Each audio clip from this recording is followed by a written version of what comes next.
I want to try and get to heaven if possible. I'm hearing I'm not doing well.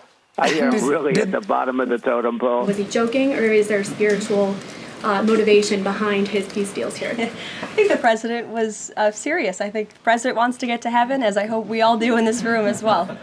We are such a deeply unserious nation that a professional liar like Caroline Leavitt couldn't put a better spin on this laughable comment from Trump. However, the spin factory was running at full strength later in the same press conference. The president says that he's starting a movement to eliminate mail-in voting, but states administer elections, not federal authorities. So can you provide any more details about how the White House plans to eliminate that? The White House continues to work on this, and when Congress comes back to Washington, I'm sure there will be many discussions with our friends on Capitol Hill and also our friends in state legislatures across the country to ensure that we're protecting the integrity of the vote for the American people. And I think Republicans generally, and the president generally, wants to make it easier for Americans to vote and harder for people to cheat in our elections. And it's quite mind-boggling that the Democrat Party could stand in opposition to common sense. He wants to ensure election integrity. There were great efforts that were made in 2024. I won't get ahead of myself for Hatch Act reasons to get ahead for the next election, but I can assure you this is a priority for the president. Yep, you heard that right. Not only is Trump reviving his tired, played-out, and debunked gripes with mail-in voting, but he's also kneecapping the Republican Party's efforts to convince their base to return to using mail-in ballots after he sowed so much distrust and disinformation about the process. And we can look to one man for, at the very least, helping to renew this effort at this particular point in time. Vladimir Putin said something, one of the most interesting things. He said, your election was rigged because you have mail-in voting. He said mail-in voting every election. He said no country has mail-in voting. It's impossible to have mail-in voting and have honest elections. And he said that to me. It was very interesting because we talked about 2020. He said, you won that election by so much. And that's how he got it. He said, and if you would have won, we wouldn't have had a war. You'd have all these millions of people alive now instead of dead. And he said, and you lost it because of mail-in voting. It was a rigged election. Republicans don't care about election integrity or quelling voter fraud, but rather limiting as much access to voting as possible so that they can increase the odds of winning elections. You see it all over the news right now, right? With the whole redistricting push in Texas, these voter suppression laws, ID requirements, and so on and so forth. Again, election integrity, they don't care about that. It's all about doing whatever is necessary to increase the likelihood that they're going to win. That's all. And if you were so good, why would you need to bend the rules, right? Or have illegal rules, right, in your favor? You know, it's so easy when it comes to handling Trump. Manipulating him through flattery and playing along with his delusions. As long as you butter him up, if you serve to his desires and his ego, then yeah, you can play him like a fiddle. Play him like a fiddle. President Trump asserted in his Fox News interview that there are no countries in the world that allow mail-in voting. Well, Russia allows mail-in voting. And if everybody wants to go out and look, they can look for themselves. In 2020, President Vladimir Putin signed into law Russians being able to vote by mail and also on the internet. And more than 30 other countries also allow some forms of mail-in voting. So it's just not true that other countries, including Russia, don't use this. It's a pure, blatant piece of manipulation. And that's the kind of thing that Putin likes to do. Let's be clear. Mail-in voting in countries that actually respect democracy, unlike Russia, there is no substantial evidence to suggest that the method discredits the election results, despite this fact-based takedown of Trump's crusade against mail-in voting.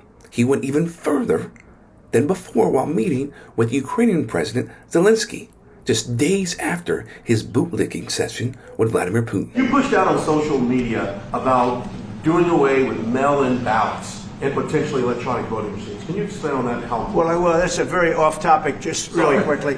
Mail-in ballots are corrupt. Mail-in ballots, you can never have a real democracy with mail-in ballots. And we, as a Republican Party, are going to do everything possible that we get rid of mail-in ballots. We're going to start with an executive order that's being written right now by the best lawyers in the country to end mail-in ballots because they're corrupt. And you know that we're the only country in the world, I believe, I may be wrong, but just about the only country in the world that uses them because of what's happened, massive fraud all over the place. The other thing we want change are the machines. So between paper ballots, very, very important, paper ballots, and I think maybe even more important, the mail-in voting. We're going to end mail-in voting. It's a fraud. If you have mail-in vote, even Jimmy Carter with this commission, they set it up. He said the one thing about mail-in voting, you will never have an honest election if you have mail-in. And it's time that the Republicans get tough and stop it because the Democrats want it.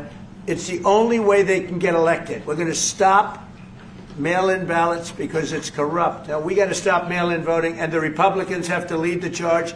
The Democrats want it because they have horrible policy. If you have mail-in voting, you're not going to have many Democrats get elected. That's bigger than anything having to do with redistricting, believe me. And the Republicans have to get smart. We're not going to have a country. I said for a long time at rallies, you need borders and you need free and fair elections. Just in case you weren't aware, the so-called reporter who derailed the meeting to ask about mail-in voting is Representative Marjorie Taylor Greene's boyfriend, Brian Glenn. And the reason why I think Glenn decided to ask his question in front of Zelensky is because Putin, he's the one telling Trump, yo, you cannot have honest elections if you have mail-in voting. They'll be rigged. It's going to be rigged. There's no honest elections with mail-in voting. And you know how Zelensky and Putin have tension, right? Because of everything going on in their countries. So I think that's why. And then also, he wants to stroke the ego of Trump in front of European leaders, right? Who come to the White House. He was fine with it.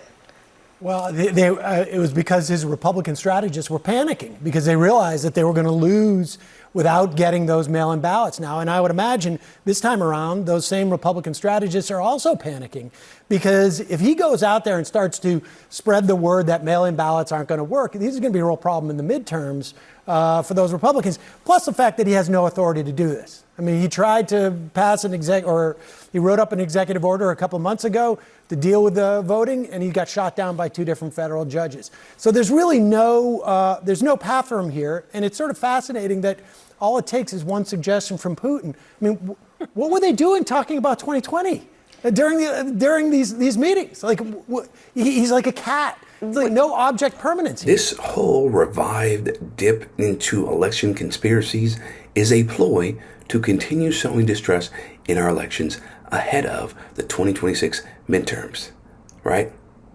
But it also could be Trump exhibiting some cognitive decline. It's probably a combination of both, but do not rule out for a second that this is another tactic, another strategy to make sure the public has more distrust in our elections going into the very pivotal 2026 midterms. Like, sure, Trump's cognitive abilities are declining. Anybody with a sense of intelligence, right, an ounce of intelligence, can see that.